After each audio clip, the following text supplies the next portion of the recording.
Here's a tip I just got from Drizzly True Crimes about the Idaho mass murder. This could be the possible murder weapon. I got it straight from their mouth. This is not the murder weapon. This little weapon that I found on the ground several months ago is very small. It's very cheap looking. Although it looks very sharp. Believe it or not, you could kill someone with that. Like going after the,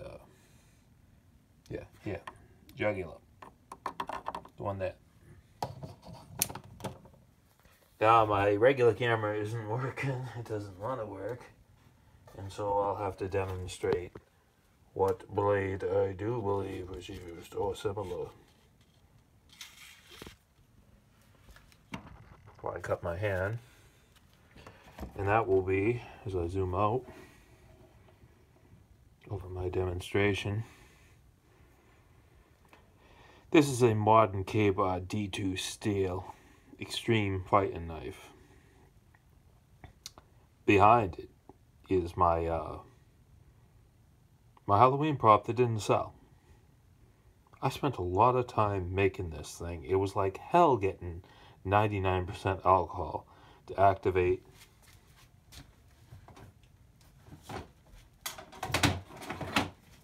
my Skin Illustrator makeup paints, which are very expensive, like $80 a pallet.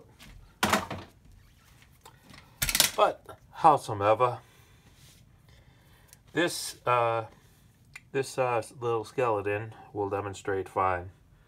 This is not an anatomical skeleton. I have one hanging right outside the window. Ironically, I have one hanging outside the window. It is a Bucky skeleton. It would be better to demonstrate, but I don't want to take him in. It's freezing. Anyway, this skeleton will demonstrate. Just pretend like this person is laying down.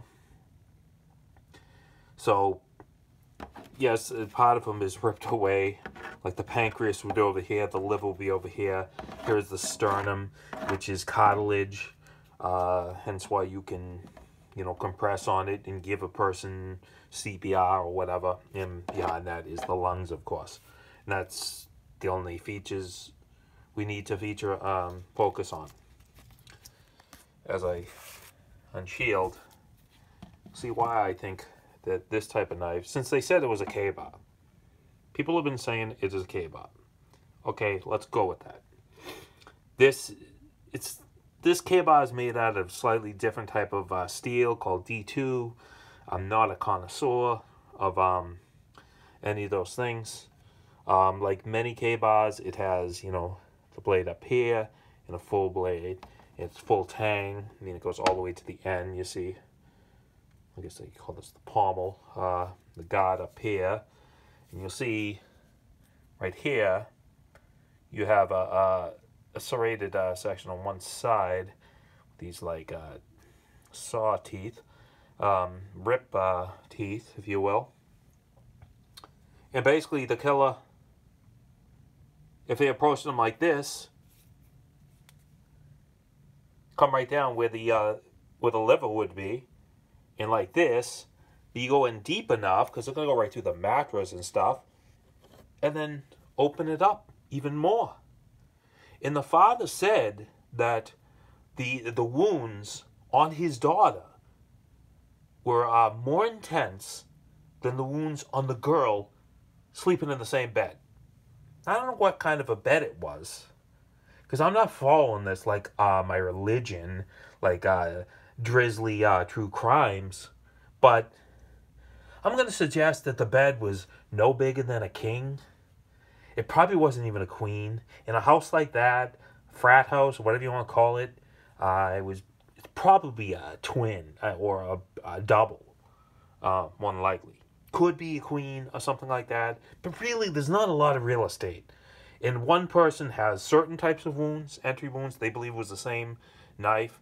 The other person has these gaping holes that the coroner thought was less of a stab and more of a tear. See, once this goes in, I mean, this is designed. Let's talk about this type of knife anyway. Even though the K-bars were rarely used in hand-to-hand combat, based on what people who fought in wars, they mostly were used for utilitarian purposes, like, cutting rope, stirring their food, all these other things. It still has tremendous value as far as you cut. It's got great cutting value. That were known for holding their edge. I've obviously worn my edge out pretty bad. But cutting rope, I cut a lot of rope with it. Basically, you see the length and the thickness, you're not going to be able to, well, you'll be able to see how thick it is, but you won't be able to see how strong it is. This is not a chef's knife. I could have brought a chef's knife too. Got a knife Wusthof. But you can see what this is designed. This skeleton is not anatomical. This looks like the size of an 8-year-old or maybe a 10-year-old. It is designed to go through the torso and to hit as many organs as possible to kill the person.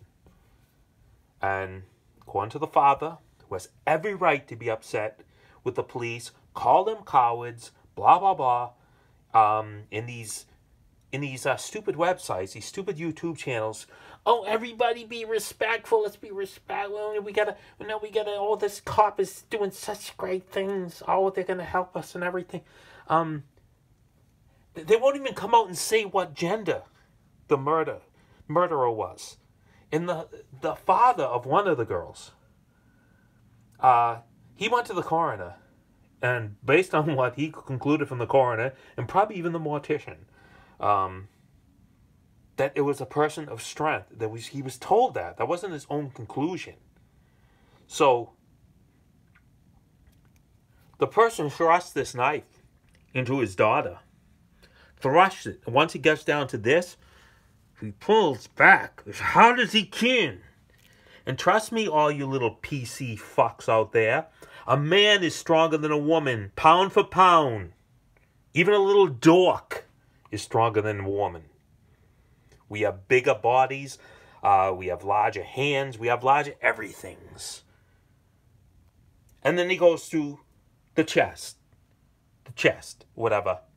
This is the bones. Guess what? I would say this is designed to cut bone. Yes, people use it for cutting rope and stuff, like me, but it's designed to saw that bone to get to the meaty stuff, get to that lung, collapse those lungs, because the heart is right in there. It's right around here. Get right to that. Get right through. And the wounds on his daughter were worse. What does that tell you? On the surface, that tells me she was the target. If that is true, and the other ones, there was a fight with the other ones that were also in a room. That tells me she was the main target. Who was that? Is it an ex-boyfriend?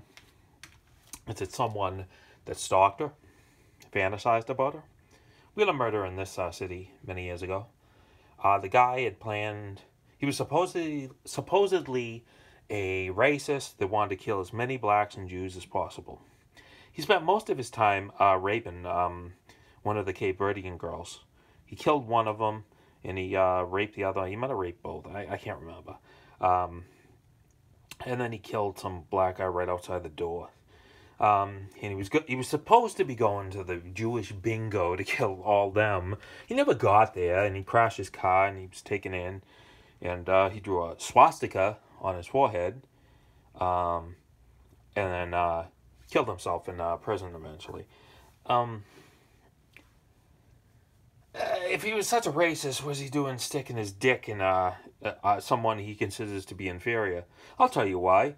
He sat there in a house, in an apartment building. We have these triple deckers here from the shoe factory era, and they fit like 3 families, basically, 3 floors. And it's like a full-size, like, apartment. It's not like a studio with just like a bathroom and a living space or something like that. It's got multiple bedrooms, and it's a family. It's meant to house a family on a cheap budget or whatever. And he lived above them. He fantasized above them, and he killed one of them, and he raped one of them, and he killed one of them. So I'm not buying this crap. I don't think the apple falls too far from the tree. But then again, the person doesn't have to know someone to know someone. Someone's just sitting there watching them. It can easily, I mean, most of those serial killers we watch documentaries about, they all did this stalking thing, the stalking phase, like with the BTK. You got this food truck, you got this college town. And I would wonder, when you talk about military weapons, even though this is military weapon, I guess, is I would wonder, since it's a university town, about people who have moved there, possibly from a war region. Could someone have come from Ukraine? Think about this. And trust me, war is bad. And if you're not looking at the graphic images, you know what? You're not even believing what's going on. Because if you started looking at the effect of artillery on the human body, you'd want the war to stop immediately. If you weren't a fucking idiot like most Americans, you'd want the war to stop immediately because it shoots you in the foot by putting sanctions on Russia when, speaking of a farming community, Moscow, Idaho, they actually need Russian piss, fertilizer, urea, nitrogen. They actually need that. Our food prices have gone up as a result. So I would really look at exchange students and stuff. Other type of students. Someone comes from a war-torn area, you can imagine they have someone in their family who has died, who has suffered, who whatever has been displaced, trauma. And keep in mind, the war over there has been going on since 2014, so this could be an incubator. This person could have come to America back in 2014 as an 8-year-old. And now he's 16 or 17. He could have been 12. And now he's an young adult. And he's frustrated. Maybe he lost his girl over there. Ted Bundy, he flipped from a couple of things. One was losing a girlfriend. And the other one was, that happened before that, was finding out his real father was a sailor. A one-night stand. So, but this idea, when these drizzly true crimes tries to come out with these guests, or they to say that these criminal profiles, that these fathers, family members need to shut up, they need to go back to the grieving process. No, that's fucking bullshit. Someone should slap that dude upside his fucking head. The grieving process is, when someone's murdered, is to find out who fucking did it. That father has every right to be pissed off, along with the other fathers and mothers and daughters, sons, or whatever you want to extend it. Guess what? This came out of nowhere. It's a horror movie. I watch horror movies. They're very fake, for the most part. But this is a horror movie. What is this? In Moscow, Idaho. That just seems so... how did that place get picked? Moscow. And they pronounce it differently there. They don't call it Moscow, Idaho. They call it Moscow or some ridiculous thing. That sounds like some sort of Cold War era repronunciation. No, they have every right. And I would be one to go to bat for them. I actually hope they catch up with the killer themselves. Catch up with the killer. Do it right. I'll even do a demonstration if they don't know how to make a noose. Make it good. And pick out the right rope. Yes, these true crime sites, they have one thing in common. They're self-serving, they're egotistical, and they also believe they own the truth all the time. And they're one of the ones to point their finger at others and say, "Oh, this person over here on Reddit and this and that. Oh, they're misleading the investigation and stuff." Meanwhile, they got millions of views. They're stirring the shit like crazy. They're the reason why there's a Reddit talking about this case. You know? So, in fact, the more people talk about it, the better it's going to be. I mean, these cops, you're just going to assume because you come from a third world shithole like South Africa that you think cops know what they... In fact, if you come from a third world shithole like South Africa, you should fucking know cops fucking are idiots over there. When they were white, maybe they weren't. But most of them are dumb blacks right now. Very dumb. Beneath the Planet of the Apes. It is a third world country with this affirmative action type of bullshit. I've seen videos of their police. They go around with assault rifles and just shoot people randomly and kill them. And oops, that was the wrong guy. That happens way more over there than in the United States. Even in my city has way more crime. We've had stabbings this year and murders. The apple doesn't fall far from the tree. The police here have much more experience. 5 years ago, they got a call from some lady. She said 6 days ago someone broke into her apartment, a bunch of people, and they killed her boyfriend, stabbed him to death, and shoved him in the closet, and made her clean it up. They got there. There was like kitty litter on the floor to soak up the blood, and he was in the closet. They didn't believe her story because there was blood on the other side. She flipped the mattress. There was all blood on the opposite side. And they took him out. And he was missing one leg. And they took him out, and a couple of days later they came back. I don't know if someone was cleaning up the apartment owner or something. Yes, there was... his little leg was in a duffel bag on the top shelf of the closet. You know, the shelf above where his body was laid. Yes, police can fuck up. They fuck up often. But no one should be telling those parents they can't scream their head off right now, because that is the grieving process. That is part of the grieving process, being angry. These people trying to tell them they need to get mellow yellow when the police aren't doing anything and won't even say where these wounds are like gaping that it wasn't a male. Yes, a female could do it, but guess what? Males have testosterone, except East Germany in the early 1980s. And leave it to someone from South Africa under former Soviet Union control to overlook that fact.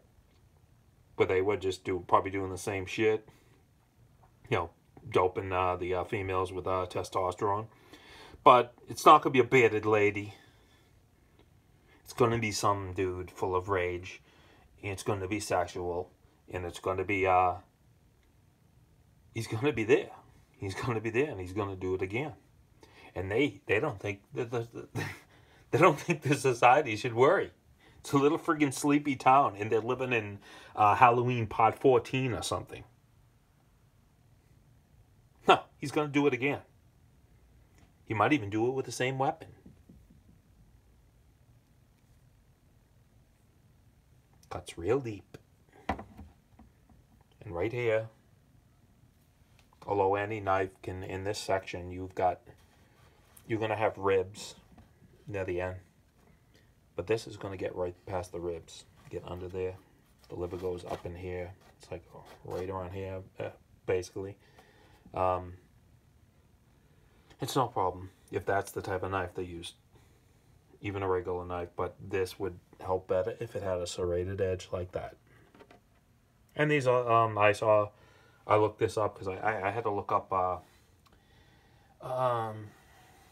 make a point about the materials, the craftsmanship, whatever. They're like $250 now. I paid $89 years ago for this. I guess I could have bargained. Just need to sharpen it. But that is my demonstrative exhibit. And fuck these sites that want to be so polite. You got 4 dead young people and no one knows why they're dead. Come on. You got Keystone cops working at this. Keystone cops, probably people who are just blasé, not blasé like Brooklyn, New York blasé, with so much shit happens that they just turn a blind eye. They don't know to see something. They don't see things happening. And it's a college town. All these people are drunk. But I think someone needs to go to bat for some of these families that feel that the police aren't doing enough. Because we got a cold case that just turned 33 years here. The girl went to a party, 16 years old, and she was supposed to be babysitting her younger sister, who was 12, I think, at the time. And her name was Jennifer Faye. And her sister's name is Yvette. And I speak to not Jennifer, but Yvette. She was 3 years younger than me, Jennifer Faye. I don't remember seeing her in high school. You know, you could miss a girl like that because there was literally thousands of kids. In my freshman year, there was like 6,000 kids. When I graduated, I think it was like 3,500 or something. But anyway, she went to a party, and she never came home. And because she ran away before, the police said they were going to bring out dogs. They never did. And they swept it under the rug as a missing person. 33 years. She no closure after 33 years. Some people get all the help. Gabby Petito. I mean, how many mentally ill people still think she is so innocent in that relationship? I would defer to the police or the park ranger, whatever, that said you're in a toxic relationship. Both of you are just toxic, gaslighting towards one another. She almost killed him before he killed her. She grabbed the friggin' steering wheel. So these people who think that,